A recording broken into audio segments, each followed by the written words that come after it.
ಓಲಾ ಕಂಪನಿಯ ಸಿಬ್ಬಂದಿ ಅನುಮಾನಾಸ್ಪದ ರೀತಿಯಲ್ಲಿ ಸಾವನ್ನಪ್ಪಿದ್ದಾನೆ. ಈ ಅನುಮಾನಾಸ್ಪದ ಸಾವು ಪ್ರಕರಣಕ್ಕೆ ಸಂಬಂಧಪಟ್ಟಂತೆ ಓಲಾ ಎಲೆಕ್ಟ್ರಿಕ್ ಕಂಪನಿಯ ಸಿಇಒ ವಿರುದ್ಧ ದೂರು ದಾಖಲಾಗಿದೆ. ಓಲಾ ಕಂಪನಿಯ ಸಿಬ್ಬಂದಿಯ ಅನುಮಾನಾಸ್ಪದ ಸಾವು ಹಿನ್ನೆಲೆ ಸಿಇಒ ವಿರುದ್ಧ ಎಫ್ಐಆರ್ ದಾಖಲಾಗಿರುವಂತದ್ದು. ಸಿಇಒ ಭವೇಶ್ ಅಗರ್ವಾಲ್ ವಿರುದ್ಧ ಕೇಸ್ ದಾಖಲಾಗಿದೆ. ಹಿರಿಯ ಅಧಿಕಾರಿ ಸುಬ್ರತ್ ದಾಸ್ ಸೇರಿ ಕಂಪನಿ ಮೇಲೂ ಕೂಡ ಎಫ್ಐಆರ್ ಆಗಿರುವಂತದ್ದು. ಸುಬ್ರಹ್ಮಣ್ಯಪುರ ಪೊಲೀಸ್ ಠಾಣೆಯಲ್ಲಿ ಪ್ರಕರಣ ದಾಖಲಾಗಿದೆ. ಸೆಪ್ಟೆಂಬರ್ 28ರಂದು ವಿಷ ಸೇವಿಸಿ ಓಲಾ ಕಂಪನಿಯ ಸಿಬ್ಬಂದಿ ಆತ್ಮಹತ್ಯೆ ಮಾಡಿಕೊಂಡಿರ್ತಾನೆ. ಆತನ ಹೆಸರು ಅರವಿಂದ್ ಅಂತ. ಹೋಮೋಲೋಗೇಷನ್ ಇಂಜಿನಿಯರಿಂಗ್ ವಿಭಾಗದಲ್ಲಿ ಕೆಲಸ ಮಾಡ್ತಾ ಇದ್ದ ಈತ. ಈ ಸಂಬಂಧ ಸಹಜವಾಗಿ ಯುಡಿಆರ್ ಅನ್ನ ಪೊಲೀಸರು ದಾಖಲಿಸಿಕೊಂಡಿದ್ರು. ಸೆಪ್ಟೆಂಬರ್ 28ಕ್ಕಾಗಿರುವಂತಹ ಒಂದು ಸಾವಿದು ಆತ್ಮಹತ್ಯೆ ಮಾಡಿಕೊಂಡಿರ್ತಾನೆ. ಸಾವಿನ 2 ದಿನಗಳ ನಂತರ ಅರವಿಂದ್ ಅಕೌಂಟ್ಗೆ 17 ಲಕ್ಷ ಹಣ ಬಂದು ಬೀಳುತ್ತೆ. ಕಂಪನಿಯಿಂದ 17,46,000 ಹಣ ಅರವಿಂದ್ ಅಕೌಂಟ್ಗೆ ಬಂದು ಬೀಳುತ್ತೆ. ಈ ಬಗ್ಗೆ ಕುಟುಂಬಸ್ಥರಿಗೆ ಸಾಮಾನ್ಯವಾಗಿ ಅನುಮಾನ ಬಂದೇ ಬರುತ್ತೆ. ಅನುಮಾನದಿಂದ ಕಂಪನಿಯವರನ್ನ ಪ್ರಶ್ನೆ ಮಾಡಿದ್ದಾರೆ ಕುಟುಂಬಸ್ಥರು. ಕಂಪನಿಯ HR ಸೇರಿದಂತೆ ಕೆಲ ಸಿಬ್ಬಂದಿಯಿಂದ ಅಸ್ಪಷ್ಟ ಮಾಹಿತಿಯನ್ನ ನೀಡಲಾಗಿದೆ ಕುಟುಂಬಸ್ಥರಿಗೆ. ಈ ವೇಳೆ ಅವರಿಗೆ ಅನುಮಾನ ಬರುತ್ತೆ. ಮನೆಯಲ್ಲಿ ಬಂದು ಪರಿಶೀಲನೆ ಮಾಡಿದಾಗ 28 ಪುಟಗಳ ಡೆತ್ ನೋಟ್ ಪತ್ತೆಯಾಗಿದೆ. ಅರವಿಂದ್ ರೂಮ್ನಲ್ಲಿ ಪತ್ತೆಯಾಗಿತ್ತು 28 ಪುಟಗಳ ಡೆತ್ ನೋಟ್.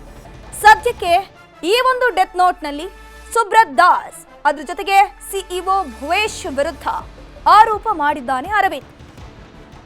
ಒತ್ತಡ ಇರಬಹುದು, ವೇತನ ನೀಡದೆ ಕಿರುಕುಳದ ಬಗ್ಗೆ ಈ ಒಂದು ಸುದೀರ್ಘ 28 ಪುಟಗಳ ಡೆತ್ ನೋಟ್ನಲ್ಲಿ ಉಲ್ಲೇಖ ಮಾಡಲಾಗಿದೆ.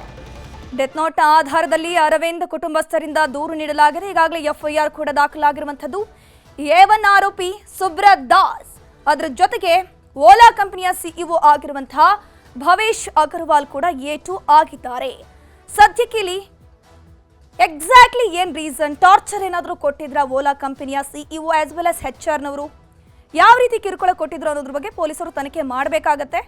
ಸಾವಾಗಿ 2 ದಿನಗಳ ನಂತರ ಸುಮಾರು 17,56,000 ರೂಪಾಯಿ ಈ ಅರವಿಂದ್ ಅಕೌಂಟ್ಗೆ ಬಂದು ಬೀಳುತ್ತೆ.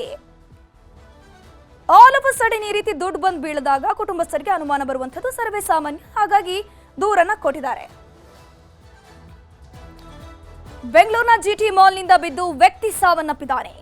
ಮಾಗಡಿ ರೋಡ್ನಲ್ಲಿರುವಂತಹ ಜಿಟಿ ಮಾಲ್ನ 3ನೇ ಫ್ಲೋರ್ನಿಂದ ಬಿದ್ದು ವ್ಯಕ್ತಿ ಸಾವನ್ನಪ್ಪಿರುವಂಥದ್ದು. ಜಿಟಿ ಮಾಲ್ನಿಂದ ವ್ಯಕ್ತಿ ಬಿದ್ದು ಆತ್ಮಹತ್ಯೆ ಮಾಡಿಕೊಂಡಿದ್ದಾನೆ. ಮಾಗಡಿ ರೋಡ್ನಲ್ಲಿ ಜಿಟಿ ಮಾಲ್ ಇದೆ. 3ನೇ ಫ್ಲೋರ್ನಿಂದ ಬಿದ್ದು ವ್ಯಕ್ತಿ ಸಾವನ್ನಪ್ಪಿದ್ದಾನೆ. ಇದು ಆತ್ಮಹತ್ಯೆಯೋ ಅಥವಾ ಆಯಾ ತಪ್ಪಿ ಬಿದ್ದಿದ್ದ ಅನ್ನುವಂಥದ್ರ ಬಗ್ಗೆ ತನಿಖೆ ಆಗಬೇಕು. ಮಾಗಡಿ ರೋಡ್ ಪೊಲೀಸರಿಂದ ಸ್ಥಳ ಪರಿಶೀಲನೆ ಮಾಡಲಾಗ್ತಾ ಇದೆ. ಅದರ ಜೊತೆಗೆ ಸೋಕೋ ಟೀಮ್ನವರು ಕೂಡ ಸ್ಥಳಕ್ಕೆ ಭೇಟಿ ಕೊಟ್ಟು ಪರಿಶೀಲನೆ ಮಾಡ್ತಾ ಇದ್ದಾರೆ.